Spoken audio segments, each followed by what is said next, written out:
So suppose you survive these developmental stages and you're now an adult, and you're not out of the woods yet. There are all sorts of challenges and problems you're faced with.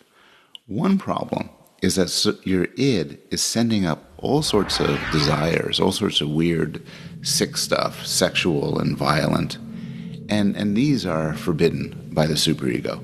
It's not merely that you can't act upon them, it's that you shouldn't be thinking them. And so they get pushed down or repressed. And you could even imagine a sort of a metaphor of you pushing down something. Like, some water is spraying out from leaks on the floor and you're jamming towels over it, or something like that. And some of this repressed stuff, as in my fine metaphor, spills out. You can't contain everything. And for Freud, it spills out in jokes and slips of the tongue and in dreams. But also, for Freud, there are other ways to cope with these desires. There's other ways to repress them. And these are what Freud described as defense mechanisms. They defend the ego from this terrible stuff that's coming out from the id. And some of these you may be familiar with. We tend to use them in everyday language. Another example of Freud's influence. There's displacement, where you redirect shameful thoughts to more appropriate targets. You can imagine a boy who hates his father. And that's really unacceptable. You shouldn't hate your father. So instead, he bullies another kid or kicks the dog. He turns his anger and his hatred towards his father to a more appropriate and more acceptable target. So there's sublimation. Sublimation, you take desires that are unacceptable and you displace them to more valuable activities. So, for instance, somebody who has strong sexual desires of a forbidden sort might devote a lot of energy to his or her work or studies. There's projection. And projection is reducing anxiety by taking these impulses you have that you're ashamed of and attributing them to somebody else. So imagine a woman with strong homosexual desires, and because how she was raised, her superego tells her these are unacceptable, they're inappropriate. So she becomes unconscious of them, but she comes to believe that other women are sexually drawn to her. Or you may really dislike somebody you shouldn't dislike, and then come to the conclusion, oh my gosh, this person must hate me. Because your own shameful feelings are unacceptable, you project them onto somebody else. There's rationalization, where you have certain anxiety-producing thoughts and you reason them away into more acceptable ways. So for instance, somebody might get pleasure, a father might get pleasure physically punishing his children. But nobody wants to think that of themselves. So the way he describes it to himself, the way he really believes it, at the level of the self, the ego, is that he's doing it for their own good. And in general, a lot of the bad things we do, we rationalize. There's regression. And you see this in children where the idea is under certain forms of stress, with stressful desires and stressful impulses from the id, you might retreat to a mode of behavior that's characteristic of an earlier stage.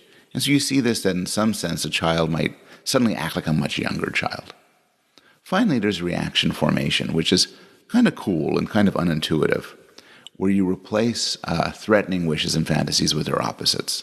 So you might sort of express and say, oh, I love this person. This person is my favorite person, as a way to mask the fact that you really don't love them at all. In fact, you hate them. Now, these defense mechanisms proposed by Freud are just everyday life. We have them all the time. But sometimes we fail to properly repress the impulses from the id. And then you get into some real problems. You get what Freud called hysteria.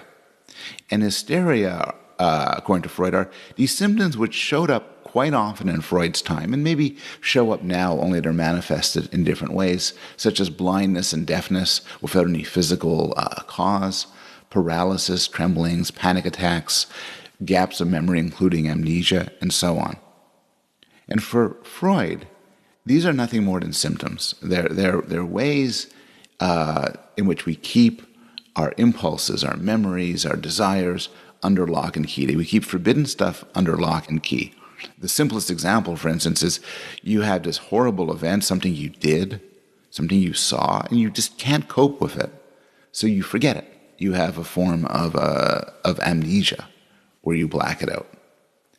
And Freud believed that when these memories are recovered, or when the impulses are come to light, there's what he called catharsis, an explosive release, an emotional release of insight. So then, when you're treating these hysterical symptoms, you'd want to get to them through ways that could facilitate this catharsis, facilitate this understanding. And Freud originally tried to get at these through hypnosis, but later on moved to free association, which is a tool that's sometimes used.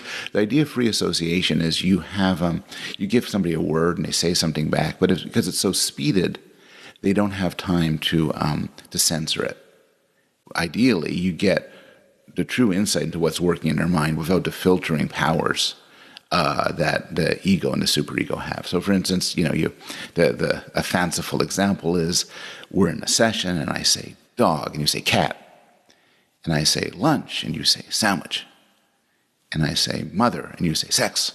Well, and then you're embarrassed. You offer resistance. You say, oh, I didn't mean to say that. You don't go to your next appointment. You get angry at the therapist. And this is part of the dance of psychoanalysis. And Freud used these methods and many others to explore inner conflicts and what goes on in psychoanalysis and its success at treating people is a topic that we're going to get to at the very end of this course.